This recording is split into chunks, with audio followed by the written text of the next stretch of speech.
नमस्कार। आज का हमारा विषय है हिंदी साहित्य के आधुनिक काल की परिस्थितियाँ। जैसा कि आपको पता है, हिंदी साहित्य को 3 भागों में बाँटा गया है: आदिकाल, मध्यकाल और आधुनिक काल। आचार्य रामचंद्र शुक्ल ने जो काल विभाजन किया था, उसको सबसे अधिक वैज्ञानिक माना गया, प्रामाणिक माना गया।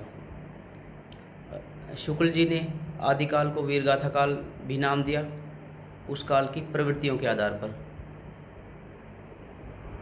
इसी तरह से उन्होंने मध्यकाल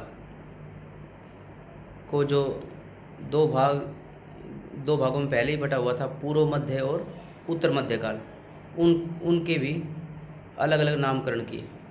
पूर्व मध्यकाल को उन्होंने भक्तिकाल नाम दिया और उत्तर मध्यकाल को उन्होंने रीतिकाल नाम दिया। इसी तरह से जो तीसरा काल है आधुनिक काल, आधुनिक काल को उन्होंने गद्य काल नाम दिया। संवत 1900 से लेकर अब तक का जो टाइम है, उसे हम हिंदी साहित्य में आधुनिक काल के नाम से जानते हैं। आधुनिक काल को गद्य काल भी कहा जाता है। इसका सीधा सा मतलब ये है कि इस काल में जो साहित्य रचा गया वो पारंपरिक जो काव्य था, प्रबंध काव्य, खंड काव्य, गद्य काव्य या दूसरी प्रकार के चंपू काव्य जो भी थे, वो कविता से हटकर अब कहानी, उपन्यास, नाटक, एकांकी, निबंध आदि में मतलब परिवर्तित हो गया। और जो ब्रज भाषा का स्थान था, वो अब खड़ी बोली ने ले लिया। महावीर प्रसाद द्विवेदी जी ने भाषा का संस्कार किया, मतलब शुद्ध भाषा के प्रयोग पर बल दिया, और उन्हीं के प्रयासों से मतलब खड़ी बोली एक ऐसे स्थान पर खड़ी हो गई कि उसके सामने फिर सारी बोलियां फीकी रह गई, और इस खड़ी बोली को ही भारतीय संविधान में राजभाषा घोषित किया गया है। और यही वो काल था जिस समय नारी की समस्याओं को उठाया गया, अछूतोद्धार के कार्यक्रम चले, और भी दूसरी सामाजिक बुराइयों को और जन जागरण के बारे में लिखा गया है। मतलब सामाजिक बुराइयों को उठाया गया प्रमुख रूप से जनता में जागृति पैदा करने के लिए। तो इस तरह से हमने देखा कि जो आधुनिक काल था, जो गद्य काल था, उसने कई पड़ाव पार किए। एक तो ब्रज भाषा का स्थान खड़ी बोली ने ले लिया, दूसरा इसमें नारी सम्मान, नारी के प्रति जो भेदभाव था उसके बारे में आवाज़ उठने लगी, अछूतोद्धार आंदोलन चले, बाबा साहब भीमराव अम्बेडकर, महात्मा ज्योतिराव फूले, सावित्रीबाई फूले और एनी बेसेंट, मतलब जो भी सामाजिक कार्यकर्ता थे, वो समाज से जुड़े हुए मुद्दे अब उठाने लगे थे, और यही विषय अब साहित्यकारों की रचनाओं में दिखाई देने लगा था। तो ये सारा जो मैंने आपको भूमिका बताई, ये आधुनिक काल की थी। आधुनिक काल मैंने अभी बताया था मुख्य रूप से 19वीं मतलब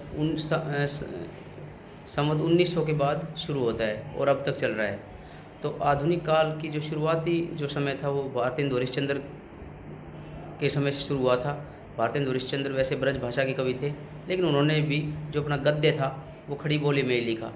परंतु 1900 के बाद, सन 1900 के बाद, 1901, 2, 3 के बाद जैसे ही सरस्वती प्रेस की स्थापना हुई, महावीर प्रसाद द्विवेदी ने साहित्यकारों की रचनाओं को सरस्वती प्रेस में छपवाना शुरू किया। उसी समय ये समझो कि आप खड़ी बोली, ब्रज भाषा का स्थान खड़ी बोली ने ले लिया। तो ये जो एक परिवर्तन हुआ, ये एक इस काल की सबसे बड़ी एक तरह से विशेषता भी है और एक सबसे बड़ा गुण भी है।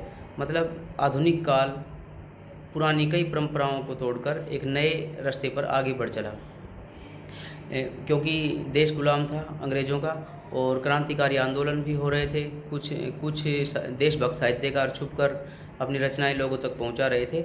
उनको इतने ज़्यादा मतलब साधन प्राप्त नहीं थे, संसाधनों का अभाव था, तो भी वे अपनी छोटी मोटी देशभक्ति की रचनाएं आम जनता तक पहुंचा रहे थे किसी न किसी तरह से।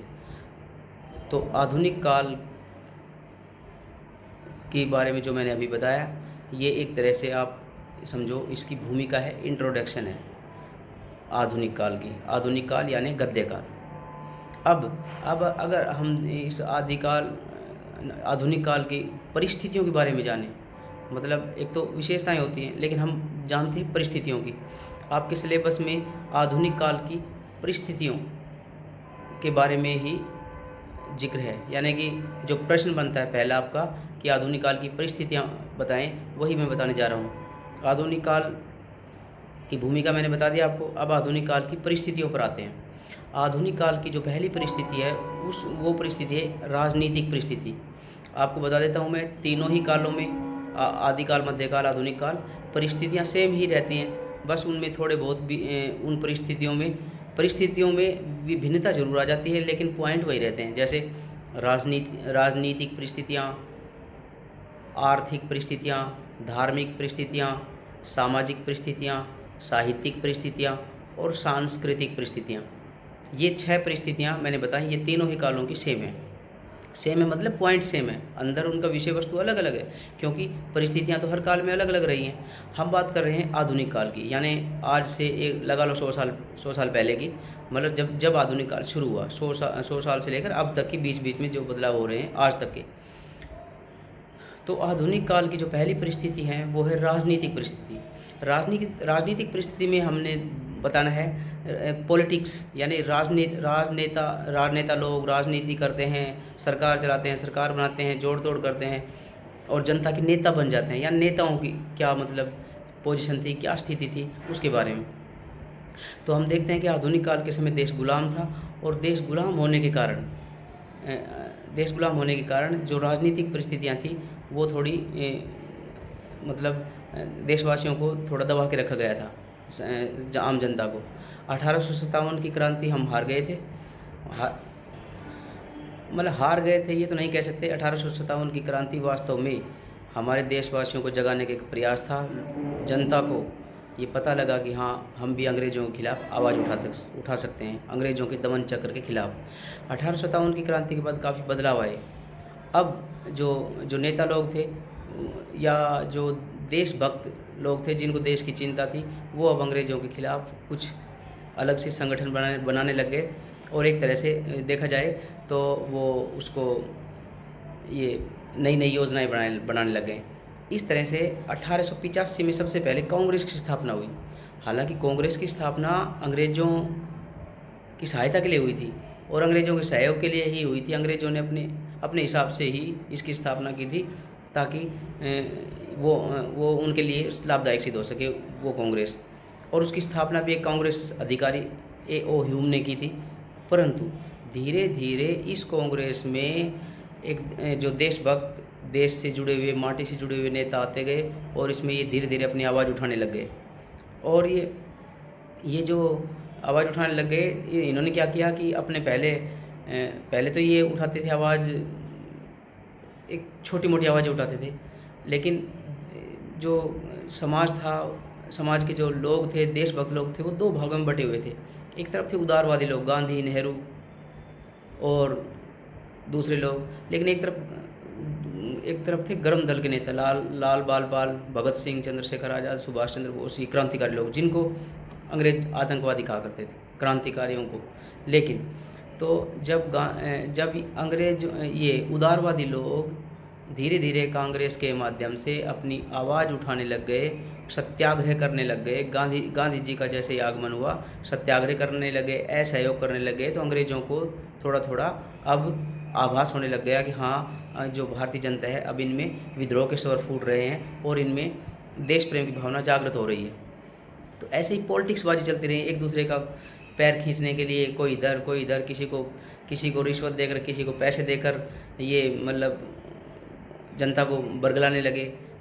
तो इस तरह से ये समझो कि, लेकिन कांग्रेस के जो मैं बता रहा था अभी आपको बताया कि जो देशभक्त नेता थे जो कांग्रेस में शामिल हो गए थे, इन्होंने कांग्रेस के माध्यम से ही अंग्रेज़ों के सामने अपनी आवाज़ें बुलंद की और एक समय ऐसा आया जब 1929 में उन्होंने पूर्ण स्वराज्य की मांग कर डाली। और पूर्ण स्वराज्य का मतलब स्वतंत्रता ही होता है। तो पूर्ण स्वराज्य की मांग करते ही एकदम अंग्रेज़ भड़क भी गए और अंग्रेज़ों को इस बात का तो मतलब एहसास ही नहीं था कि जिस कांग्रेस की स्थापना हमारे लिए हमने अपने लिए की थी, अपनी सहायता के लिए की थी, वो हमारे विरुद्ध आवाज़ उठाएगी। और भगत सिंह, बटुकेश्वर दत्त, ये कौन है, चंद्रशेखर आज़ाद और ये दूसरे क्रांतिकारी लोग हैं, इन्होंने तो इंकलाब जिंदाबाद का नारा दे दिया था। जान पूछकर अंग्रेज़ों के सामने इन्होंने लाइमलाइट में आने के लिए, उनकी नज़रों के सामने आने के लिए बम भी फोड़े, असेंबली हॉल में बम फोड़े, उनको फांसी भी दे दी गई। एकदम जनमानस में सैलाब छा गया। इस तरह से समाज में एक विद्रोह का शोर फैल गया। 1857 में, फिर नहीं 1942 में गांधी जी ने भारत छोड़ो आंदोलन चलाया और 1947 में देश आज़ाद भी हो गया। हमारा खुद का संविधान बना और फिर बाद में हमारी चुनी हुई सरकार सामने आई। और फिर ऐसे करते करते आज तक कई सरकारें बीत चुकी हैं और धीरे धीरे वो समाज के, भारत के विकास में लगे हुए हैं अपनी नई नई योजनाओं के माध्यम से। तो ये मैंने बताई राजनीतिक परिस्थितियाँ आधुनिक काल की, उस समय की जब देश गुलाम था। अब आती हैं दूसरी आर्थिक परिस्थितियाँ। आर्थिक परिस्थितियाँ मतलब इकोनॉमिकल कंडीशंस, यानी आर्थिक परिस्थितियाँ से हमारी आर्थिक परिस्थिति कैसी थी, कैसे हमारी आर्थिक परिस्थितियों को अंग्रेज़ों ने जानबूझकर डामाडोल किया गया, ये आता है। अंग्रेज़ों ने देखो कितना शोषण किया हमारा, क्योंकि अंग्रेज़ तो आए ही व्यवसाय करने के लिए थे। देखो जो मुग़ल आए थे वो लूटने के लिए आए थे, उनका तो एक एम था लूटना किसी भी तरह से। वो तो लूट कर आए और यहाँ से चले गए, बस उनका कोई मतलब नहीं था। लेकिन अंग्रेज़ों ने तो बिज़नेस करना था, वो यहाँ बस गए, उन्होंने यहाँ की ज़मीनों पर कब्जा कर लिया, बस गए। धीरे धीरे करके थोड़ा बहुत आम जनता को लालच दिया, उनको पैसे दिए, उनकी ज़मीनें हड़प ली और धीरे धीरे करके फिर वो यहाँ के निवासी टाइप में हो गए और अपनी फैक्ट्रियाँ शुरू कर दी। और क्योंकि उन्होंने देखा कि भारत जो है कच्चे माल का बड़ा भंडार है, तो उन्होंने क्या कर दिया कि कच्चे माल को यहाँ से खरीदते कम दामों पर और या तो समुद्र के रास्ते इंग्लैंड में बेचते या फिर अपनी ही फैक्ट्रियों में माल को तैयार करवाते, वो बहुत महंगा होता। यानी कि कच्चा माल सस्ती दरों पे खरीद कर तैयार माल बहुत महंगे पर बेचते थे, जिसके सीधी बात है कि गरीब और आम जनता पर की जेब पर बड़ा असर पड़ता था। तो भारत की आर्थिक कंडीशन को उन्होंने बिल्कुल डुबा दिया और यहाँ का पैसा वो इंग्लैंड ले जाने लग गए और वहाँ की अर्थव्यवस्था एकदम गति पकड़ गई। तो ये एक तरह की आर्थिक परिस्थितियाँ इस तरह की हो गई थी उस समय हमारे सामने। हालांकि उन्होंने रेलवे, डाक, तार ये सारी स्थापनाएं की। रेलवे चलाई, डाक व्यवस्था शुरू की, तार व्यवस्था शुरू की। ये सारे अंग्रेज़ों ने अपने लाभ के लिए शुरू किए थे, इन्होंने अपने लाभ के लिए शुरू किया था। लेकिन धीरे धीरे ये जनमानस में प्रसिद्ध हो गए और भारत जो आम जनता थी वो भी इनका वो फ़ायदा उठाने लग गई। और इन्होंने अंग्रेजी मीडियम स्कूल खोल दिया, अंग्रेजी भाषा को बढ़ावा दिया गया ताकि वो सस्ते क्लर्क, जो काम धंधा करने के लिए सस्ते क्लर्क मिल जाएं, क्योंकि अंग्रेज़ पढ़े लिखे लोग जो अंग्रेज़ थे उनको तो ये काम नहीं देते थे छोटे मोटे। तो भारतवासियों को एक ऐसी अंग्रेजी शिक्षा दी गई एक सस्ते गुलाम बनाने के लिए। तो अंग्रेजी मीडियम शुरू कर दिया इन्होंने, ताकि जनता आम अपने जो भारतीयों की जो भाषा थी, बोलियाँ थी, उनसे दूर हो जाएं और अंग्रेज़ों की भाषा सीख लें और उसमें पारंगत भी ना हो, क्योंकि 10वीं तक का ही कॉन्सेप्ट था, उनका उदाहरण थी कि बस इतना सीख जाएं। तो इस तरह से उन्होंने आर्थिक रूप से हमारे देश को खोखला कर दिया। अंग्रेज़ों ने किसानों को भी बहुत गरीब से गरीब बना दिया। जमींदार किसानों को कम पैसा देते, काम उनसे ज़्यादा लेते। तो इस तरह से उन्होंने औद्योगिकीकरण को बढ़ावा दे दिया। कृषक वर्ग है, जो किसान है, उन पर मालगुजारी जो टैक्स वो लगा दिया, उनके ज़्यादा वो कर दिया किराया टाइप में, और उनको एकदम से क्या कहते हैं, उनको ये ठप कर दिया एक तरह से किसानों को। फिर प्रथम विश्व युद्ध के बाद कांग्रेस ने औद्योगिकीकरण का विरोध किया, विदेशी वस्तुओं को बहिष्कार भी किया और शोषण के विरुद्ध आवाज़ भी उठाई। तो इस तरह से ये हमारी आर्थिक जो स्थिति थी ये ऐसी थी उस समय।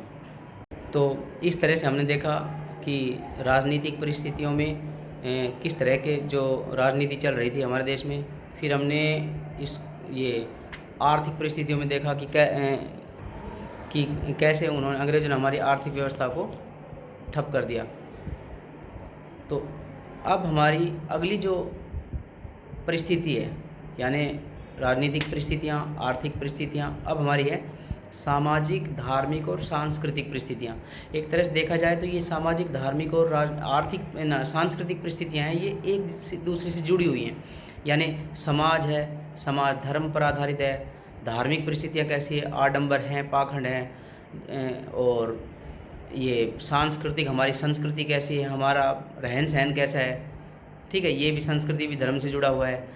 और सामाजिक, समाज, हमारा समाज का रहन सहन कैसा है, ये सारे एक ही हैं। तो धार्मिक, सामाजिक और सांस्कृतिक, ये परिस्थितियाँ कैसी थी उस समय।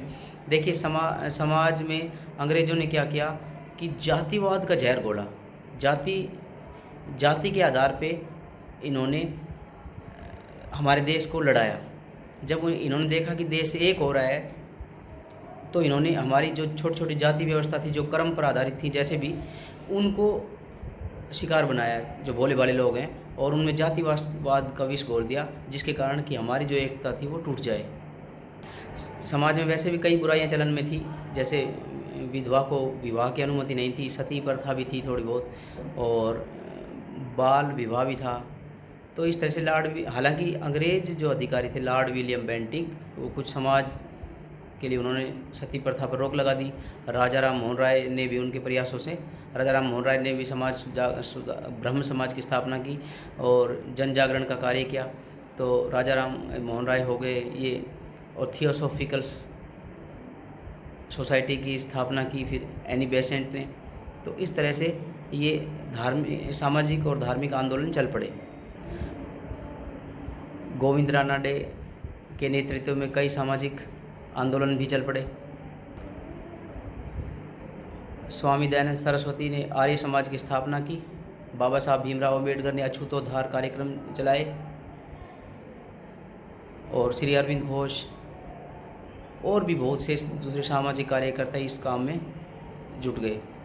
अब धीरे धीरे और भी सुधार आने लग गए, जैसे विधवा को पुनर्विवाह की अनुमति मिल गई, कन्यावध पर रोक लगी, सती प्रथा पर पहले ही रोक लगा दी थी। बाबा साहब भीमराव अम्बेडकर के प्रयासों से संविधान ने, जो बाबा साहब भीमराव अम्बेडकर हैं, उनके प्रयासों से ये अछूतोद्धार के कार्यक्रम जो चल ही रहे थे। फिर बाद में देश आज़ाद होने के बाद उन्होंने संविधान का जो संविधान की जो प्रारूप समिति के वो अध्यक्ष भी थे।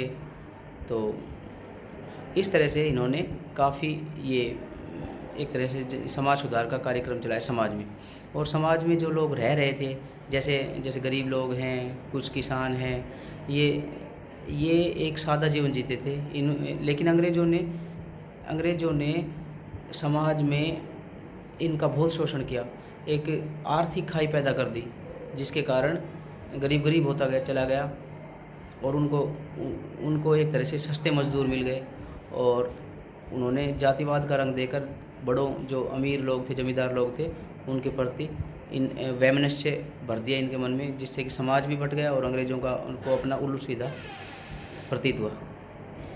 तो इस तरह से हमारी जो समाज की व्यवस्था थी, समाज जैसे वर्गों में बटा हुआ था। समाज में किसान, जमींदार अलग अलग वर्ग थे, गरीब और मजदूर वर्ग अलग अलग थे। तो और समाज में जैसे धर्म के नाम पर भी सब जैसे अलग अलग थे, कुछ हिंदू, मुस्लिम, सिख, ईसाई, ऐसे ईसाई मिशनरियाँ अपना काम कर रही थी, यानी कि ज़बरदस्ती ईसाई बना रही थी।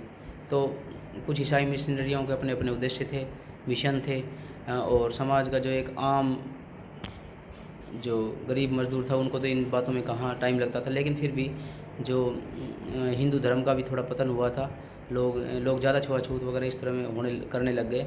तो और हमारा जो कल्चरल था, सांस्कृतिक जो चीज़ थी, वो अब अंग्रेज़ों की दमन चक्की में पीस रही थी। खुलकर हम त्यौहार नहीं मना पाते थे।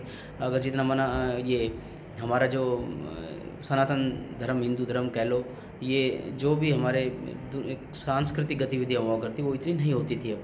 तो सांस्कृतिक, सामाजिक और धार्मिक रूप से एक तरह से ये हमारे ऊपर खुलकर मतलब हमें आज़ादी नहीं थी इनको मनाने की। तो ये परिस्थितियाँ थी। अब हमारी अगली परिस्थितियाँ आती हैं, साहित्यिक परिस्थितियाँ। हम देखते हैं कि जो आदिकाल है वो वीरता प्रधान था, उसमें वीरता प्रधान काव्य रचा गया। दूसरा जो भक्ति काल था, उसमें भक्ति प्रधान रचनाएं लिखी गई।